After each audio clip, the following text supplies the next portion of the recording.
1971 সালের 25 মার্চের কাল রাত্রির বিভীষিকা থেকে শুরু করে স্বাধীনতা পরবর্তী সময়ের রাজনৈতিক প্রশাসনিক জটিলতা ও অর্থনৈতিক পুনর্গঠনের প্রেক্ষাপট উঠে এসেছে সাবেক বিএনপি সরকারের অর্থমন্ত্রী ও বিশিষ্ট অর্থনীতিবিদ এম সাইফুর রহমানের একটি গভীর অন্তর্দৃষ্টিমূলক লেখায়। তিনি একজন প্রত্যক্ষদর্শী হিসেবে বর্ণনা করেছেন পাকিস্তানি বাহিনীর নারকীয় হামলা, ঘরে ঘরে আতঙ্ক এবং সেই মুহূর্তে চট্টগ্রাম বেতার থেকে ভেসে আসা মেজর জিয়াউর রহমানের দৃপ্ত ঘোষণার প্রভাব, যা তার মনে স্বাধীনতার জন্য সশস্ত্র সংগ্রামের প্রথম স্পষ্ট বার্তা হিসেবে দাগ কেটেছিল।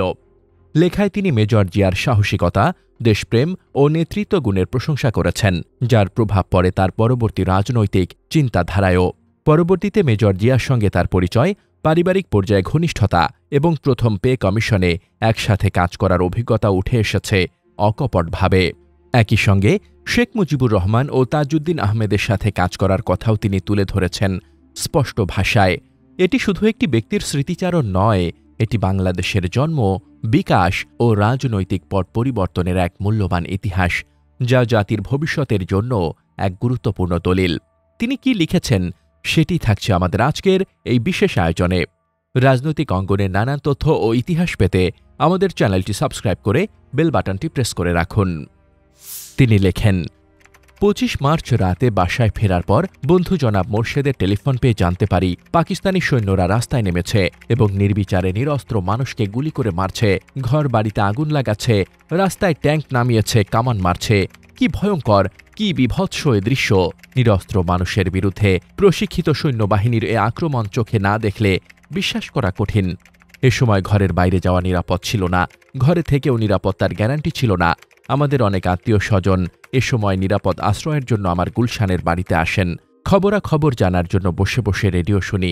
ওই রেডিওতে একসময় শুনলাম, আমি মেজর জিয়া বলছি, আপনাদের কাছে যা আছে তাই নিয়ে আপনারা আমাদের সাথে যোগ দিন।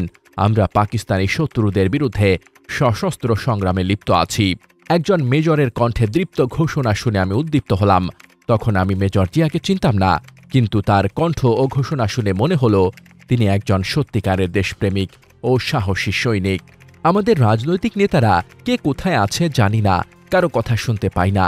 তারা হয়তো সবাই এখানে ওখানে চলে গিয়েছিল। শেখ সাহেবকে গ্রেপ্তার করা হয়েছে বলে পরে শুনেছি। মেজর জিয়ার ওই ঘোষণা শুনে আমার মনে হয়, he is really a patriot, a worthy son of the soil. দেশের এই বীর সন্তানকে তখন আমার দেখার ইচ্ছা জাগে। বাংলাদেশ স্বাধীন হওয়ার পর জনাব এ কে মুসার বাড়িতে এক ডিনার পার্টিতে মেজর জিয়ার সাথে আমার সাক্ষাৎ ঘটে। আলাপ হলো তার সাথে। পাকিস্তানি বাহিনীর আক্রমণের মুখে তার অদম্য সাহসের জন্য তাকে ধন্যবাদ জানালাম। তিনি বিশেষ কোনো কথা বললেন না, শুধু শুনলেন। ওই অনুষ্ঠানে বেগম খালেদা জিয়াও উপস্থিত ছিলেন। আমার ও আমার স্ত্রীর সাথে তার পরিচয় হলো। এরপর বিভিন্ন অনুষ্ঠানে মেজর জিয়া ও বেগম জিয়ার সাথে আমাদের দেখা সাক্ষাৎ হয়। নানা বিষয়ে আলাপ আলোচনা হয়, তবে ওইসব আলোচনা হতো মূলত ঘরোয়া, পারিবারিক ও সামাজিক বিষয় নিয়ে। মেজর জিয়ার সাথে আমার কিছুটা ঘনিষ্ঠতা হয় বাংলাদেশের প্রথম পে কমিশনের সদস্য হিসেবে। ওই কমিশনের তিনিও একজন সদস্য ছিলেন। তিনি ছিলেন সামরিক বাহিনীর প্রতিনিধি। ওই কমিশন গঠিত হয় স্বাধীনতার পর। সাবেক প্রেসিডেন্ট ইয়াহিয়া খানের সময় গঠিত পে কমিশনের আমি একজন সদস্য ছিলাম। ওই কমিশনের সদস্য হিসেবে আমি শেখ সাহেবের সাথে তার ধানমন্ডির বাসভবনে সাক্ষাৎ করি। এ কথা আমি পূর্বেই উল্লেখ করেছি। পে কমিশন গঠনকালে সদস্য নির্বাচনের সময় আমার কথা বিবেচিত হয় সম্ভবত আমি আগের কমিশন সদস্য ছিলাম বলে। আবার এমনও হতে পারে যে শেখ সাহেব আমাকে আগে থেকেই জানতেন এবং সে কারণে তিনি আমাকে ওই কমিশনের সদস্য মনোনীত করেন। ওই কমিশনের চেয়ারম্যান ছিলেন সাবেক সচিব জনাব আব্দুর রব। কমিশনের গৃহীত নীতিমালা অনুযায়ী আমরা কাজ শুরু করি। প্রচলিত পে স্কেলের মধ্যে ভারসাম্য প্রতিষ্ঠা করার জন্য আমাদের নির্দেশ দেওয়া হয়। পাকিস্তান আমলের 200-র বেশি পে স্কেলের মধ্যে সামঞ্জস্য বিধান করে মাত্র 10টি স্কেলে পরিবর্তন করা ছিল একটি বড় চ্যালেঞ্জ। শেখ সাহেব অত্যন্ত স্পষ্ট ভাষায় বলে দেন, পে স্কেলে আকাশ পাতাল ব্যবধান রাখা যাবে না। এটা স্বাধীন দেশের প্রথম পে কমিশন। কর্মকর্তা কর্মচারীদের মধ্যে বিভেদ কমাতে হবে এবং সবার কাছে তা গ্রহণযোগ্য হতে হবে। সে সময় অর্থমন্ত্রী ছিলেন জনাব তাজউদ্দিন আহমেদ। তিনি এ কাজে আমাদের দিক নির্দেশনা দেন। তার অসাধারণ মেধা ও প্রজ্ঞার আমি প্রশংসা করি। তিনি ছিলেন মূলত একজন রাজনীতিবিদ, তবে আমি বলবো তিনি ছিলেন একজন বাস্তববাদী লোক। তিনি বাস্তব অবস্থাকে গুরুত্ব দিতেন।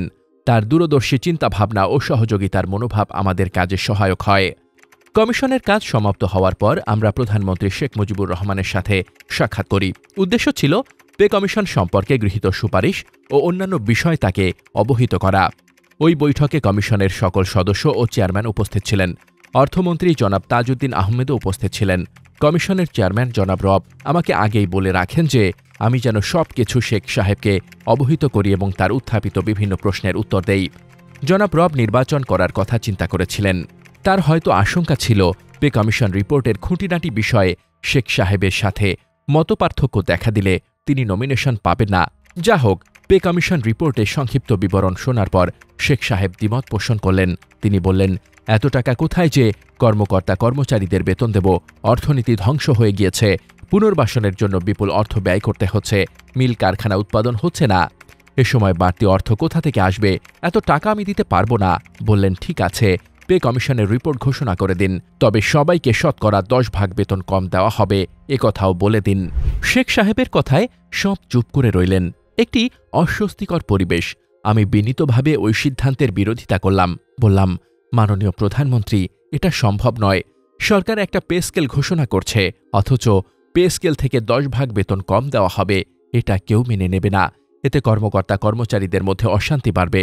বরং একথা বলা যায় যে পে কমিশন রিপোর্ট অনুযায়ী শতকরা 10 ভাগ বেতন কম দেওয়া হবে এবং ওই 10 ভাগ বেতনের সমপরিমাণ অর্থের জন্য সিকিউরিটি বন্ড দেওয়া হবে। নির্দিষ্ট সময় পর, অর্থাৎ সরকারের আর্থিক অবস্থা ভালো হওয়ার পর, ওই বন্ড ভাঙিয়ে নগদ অর্থ নেওয়া যাবে।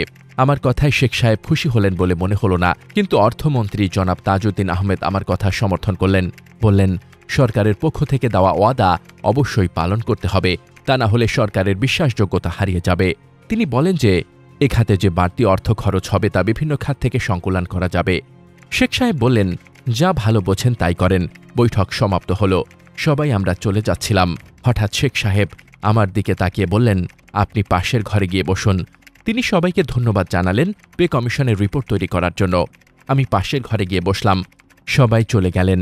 যাওয়ার সময় কমিশনের চেয়ারম্যান জনাব রব আমাকে হাসতে হাসতে বললেন, আপনি বসেন, আপনার জন্য শেখ সাহেবের বকুনি অপেক্ষা করছে। আমি অপেক্ষায় রইলাম। একটু পরেই শেখ সাহেব ওই কামরায় এলেন। তিনি অত্যন্ত স্বাভাবিকভাবে বললেন, সাইফুর সাহেব, আমার টানাটানি সংসারে সব দিক গুছিয়ে চলতে হবে, কারো মনে আঘাত দেওয়া যাবে না। ঠিক আছে, সব দিক বুঝে শুনে কাজ করবেন। তারপর তিনি আমাকে সহাস্যে বিদায় দিলেন। পে কমিশনের সদস্য হিসেবে আমার কাজে সন্তুষ্ট হয়ে শেখ সাহেব আমাকে একটা পত্র দেন, যা এখনও মূল্যবান দলিল হিসেবে আমার কাছে রক্ষিত আছে। ওই পত্রে তিনি লেখেন, জাতীয় বেতন কমিশন ও শ্রমিক মজুরি কমিশনের সদস্য হিসেবে আপনি যে অক্লান্ত পরিশ্রম করেছেন এবং নিষ্ঠা, সততা ও নৈপুণ্যের পরিচয় দিয়েছেন, তা আপনার কর্তব্যবোধ ও দেশপ্রেমের উজ্জ্বল স্বাক্ষর। কমিশনদ্বয়ের রিপোর্ট আমাদের জাতীয় পুনর্গঠনে অতি মূল্যবান দলিল হিসেবে কাজ করবে এবং এ দলিলদ্বয় প্রণয়নে আপনার ভূমিকা অবশ্যই স্মরণীয় হয়ে থাকবে। আপনিও আপনার সহকর্মীরা অশেষ বিচক্ষণতার সহিত সীমিত সময়ের মধ্যে একটি জটিল বিষয়ের সুষম সমাধানে যে কর্তব্যপরায়ণতার দৃষ্টান্ত স্থাপন করেছেন, তার জন্য আমার ধন্যবাদ ও কৃতজ্ঞতা গ্রহণ করুন। এরপর আমি আমার পেশাগত কাজে ফিরে যাই। একটা যুদ্ধবিধ্বস্ত দেশের পুনর্গঠন কাজের সাথে সাথে বিভিন্ন উন্নয়নমূলক কাজ শুরু হয়, কিন্তু নানাভাবে সব কাজ বিপর্যস্ত হয় এবং জনগণের মধ্যে হতাশা বৃদ্ধি পায়। রাজনৈতিক দিক থেকেও কিছু পদক্ষেপ নেওয়া হয়, যা আপাত দৃষ্টিতে গ্রহণযোগ্য হলেও মানুষের ক্ষোভ বাড়তে থাকে। দুর্ভিক্ষের কারণেও বেশ কিছু লোক মারা যায়। সার্বিক এ প্রেক্ষাপটে অর্থনৈতিক অগ্রগতি বাধাগ্রস্ত হয়। সরকারের অর্থনৈতিক, রাজনৈতিক বা সামাজিক এসব কর্মকাণ্ডে আমার সম্পৃক্ততা ছিল না। যা হোক, এর মধ্যে শেখ সাহেব সপরিবারে নিহত হন। এটা ছিল একটা আনইমাজিনেবল শকিং ইভেন্ট। বাংলাদেশের অর্থনৈতিক ও রাজনৈতিক সত্তার জন্য পাকিস্তানিদের হাতে মহান ব্যক্তিত্ব শেখ মুজিব এত জেল জুলুম ভোগ করেন যে মাত্র 3.5 বছরের মধ্যে তাকে এমন নৃশংসতার মধ্যে মৃত্যুবরণ করতে হবে, এ কথা আমার কল্পনারও বাইরে ছিল। এরপর প্রেসিডেন্ট হিসেবে ক্ষমতায় আসেন খন্দকার মোশতাক আহমেদ। তিনি সামরিক আইন জারি করেন। এ সময় আরও একটা হৃদয় বিদারক ঘটনা ঘটে। ঢাকা কেন্দ্রীয় কারাগারে 4 জন বিশিষ্ট রাজনৈতিক নেতা সৈয়দ নজরুল ইসলাম, জনাব তাজউদ্দিন আহমেদ, ক্যাপ্টেন মনসুর আলী ও জনাব HM কামরুজ্জামানকে নির্মমভাবে হত্যা করা হয়।